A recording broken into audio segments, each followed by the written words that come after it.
অসম চৰকাৰ আৰু ভাৰত চৰকাৰে NHPC কৰ্তৃপক্ষক আচলতে এইটো বাধ্য কৰাব পাৰিব লাগিছিল কিয় পৰা নাই আৰু কিয় তেওঁলোকে কয় NHPCটো এইবিলাক কমিটি সমিতি নোহোৱাকৈ তেওঁলোকে কামটো সমাপন কৰিব পাৰিলে তেওঁলোকৰ লাভ হয় কাৰণ তেওঁলোকে প্ৰথমতে এইটো ডিজাইন কি আছিলে এই ডিজাইনটোত নামনি সোৱণশিৰি জলবিদ্যুৎ প্ৰকল্প কমিশ্যন হোৱাৰ পিছত খৰালি দিনত নদীখনত মাত্ৰ 6 কিউমেক পানী এৰি দিয়া সিদ্ধান্ত আছিল কিন্তু অসমৰ ৰাইজৰ আন্দোলন আৰু অসম চৰকাৰ ভাৰত চৰকাৰ আৰু অসমৰ বিশেষজ্ঞবিলাকৰ হস্তক্ষেপত পৰি তেওঁলোকে এতিয়া 250 কিউমেক পানী ৰেগুলাৰ তেওঁলোকে এৰি দিবলৈ তেওঁলোকে বাধ্য হৈছে গতিকে এইটো 6 কিউমেক এৰি দিব পৰা আগৰ ডিজাইনত থাকিলে তেওঁলোকৰ লাভ হ'লহেঁতেন এতিয়া লাভ হোৱা নাই গতিকে এই কমিটিখন নোহোৱাকৈ তেওঁলোকে কৰিব পাৰিলে তেওঁলোকৰ ভাল হ'বলৈ বাধ্য কৰাব লাগিব চৰকাৰে গগৈ ডাঙৰীয়া এই যিটো কথা এইটো এটা ভয়ানক ছবি এখন আপুনি ভয়ানক ছবি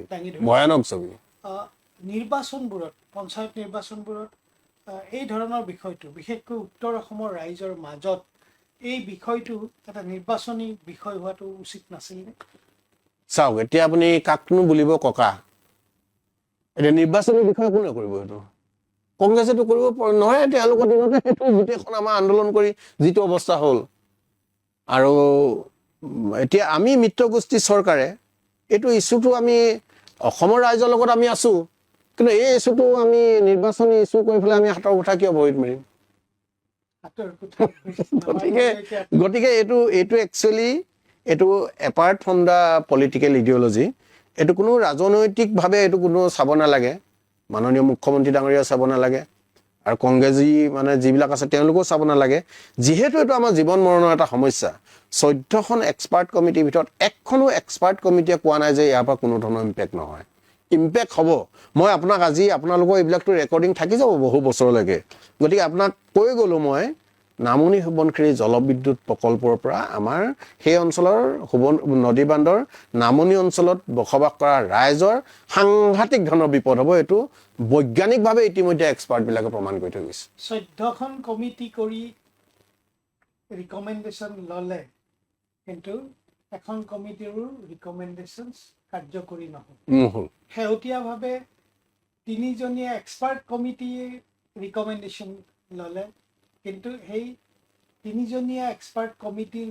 যিটো আটাইতকৈ গুৰুত্বপূৰ্ণ ৰিকমেণ্ডেশ্যন সেই ৰিকমেণ্ডেশ্যনটোকে NHPC বা ভাৰত চৰকাৰ NHPC বুলি ক'লে ভাৰত চৰকাৰৰ তেওঁলোক এটা প্ৰতিষ্ঠান গভৰ্ণমেণ্ট আণ্ডাৰটেকিং গতিকে NHPCয়ে কৰা নাই মানে ভাৰত চৰকাৰে কৰা নাই তুলাৰাম গগৈ ডাঙৰীয়া মই আকৌ আপোনাৰ আগৰ বিষয়টো লৈ আহিছোঁ এই কথাটোতে আজি ভাৰত চৰকাৰে এবাৰো অনুভৱ কৰা নাই যে ভয়ানক বিপদৰ আশংকা আগত ৰাখি তেওঁলোকে কিবা এটা কৰিব গৈছে আৰু সেইটোৱে সৰ্বসাধাৰণ ৰাইজৰ জীৱন সম্পত্তি ক'ৰ পৰা ক'লৈ লৈ যায় তাৰ কোনো নিশ্চয়তা নাই তেনে অৱস্থাত ৰাষ্ট্ৰীয় ৰাজনৈতিক দল আৰু এটা আঞ্চলিকতাবাদী ৰাজনৈতিক দলৰ এই মিত্ৰতাটো এনে এটা বিষয়ত এনেকৈ এই মিত্ৰতাটো কিমান শুভ বুলি ভাবে কাৰণ আপুনি ইতিমধ্যে কৈছে যে আপোনালোকে নদী বান্ধৰ ইছ্যুটো কৰি হাতৰ কুঠাৰ ভৰিত মাৰিব নোখোজে শাসক দল আপোনালোক শাসকীয় মৰ্চাত আছে আপোনালোকে সেইকাৰণে নদী বান্ধৰ যিটো বিষয় এই বিষয়টোৱে উত্তৰ অসমৰ ৰাইজৰ জীৱন আৰু সম্পত্তিলৈ ভয়াৱহ ভাবুকি নমাই আনিছে আপোনালোকে সেই কথাটো ক'ব নোৱাৰা হৈছে আঞ্চলিকতাবাদী ৰাজনীতিৰ অংশীদাৰ হৈও আপোনালোকে এই কথাখিনিকেই আপোনালোকে কিন্তু ৰাইজৰ মাজত কৈ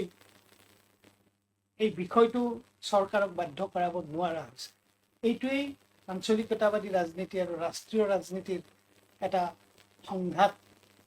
বা কি বুলি ক'ম এক ধৰণৰ গ্ৰাস কৰা ৰাজনীতি ৰাষ্ট্ৰীয় ৰাজনীতি আঞ্চলিকতাবাদী ৰাজনীতিক গ্ৰাস কৰাৰ এইটো এটা উদাহৰণ নহয়নে কথাটো তেনেকুৱা নহয় আপুনি আমি এতিয়া একচুৱেলি সেই অঞ্চলত আপুনি যদি যায় সেই অঞ্চলৰ বহু ৰাইজে ভাৰতীয় জনতা পাৰ্টীৰ নেতৃত্বাধীন মিত্ৰগোষ্ঠী চৰকাৰখনক সৰহসংখ্যক মোৰ দেন 70% 80% ৰাইজে সমৰ্থন কৰি আছে আপুনি এই ইছ্যুটো ক'লেও এই ইছ্যুটোত সকলোৱে মই যেনেকৈ নামনি সোৱণশিৰি জলবিদ্যুৎ প্ৰকল্পৰ পৰা আমাৰ সেই অঞ্চলত বসবাস কৰা ৰাইজৰ বিৰূপ মানে কুপ্ৰভাৱ আমাৰ ওপৰত পৰিব মই অকপতে স্বীকাৰ কৰিছোঁ আৰু এইটো একদম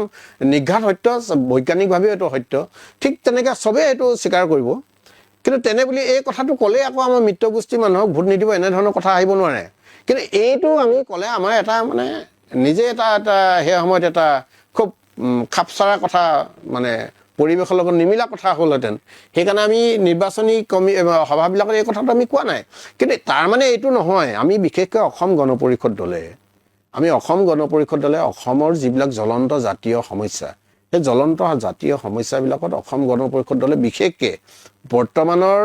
আমাৰ সভাপতি মাননীয় অতুল বৰা ডাঙৰীয়া আৰু কাৰ্যকৰী সভাপতি মাননীয় কেশৱ মহন্ত ডাঙৰীয়াৰ নেতৃত্বত আমাৰ দলে কেতিয়াও কোনো কাৰণে এচুলি মানুহ আমি কম্প্ৰমাইজ নকৰোঁ। আমি এই ক্ষেত্ৰতো আমি নামনি সোৱণশিৰি জলবিদ্যুৎ প্ৰকল্পৰ পৰা নামনি অঞ্চলত পৰিব পৰা কুপ্ৰভাৱৰ সম্পৰ্কে এইটো আশু সমাধান বিচাৰি এতিয়াও আমাৰ দাবী অব্যাহত আছে। আমি ভৱিষ্যতলৈ এই কথাটোত আমি কেতিয়াও বিচলিত নহওঁ।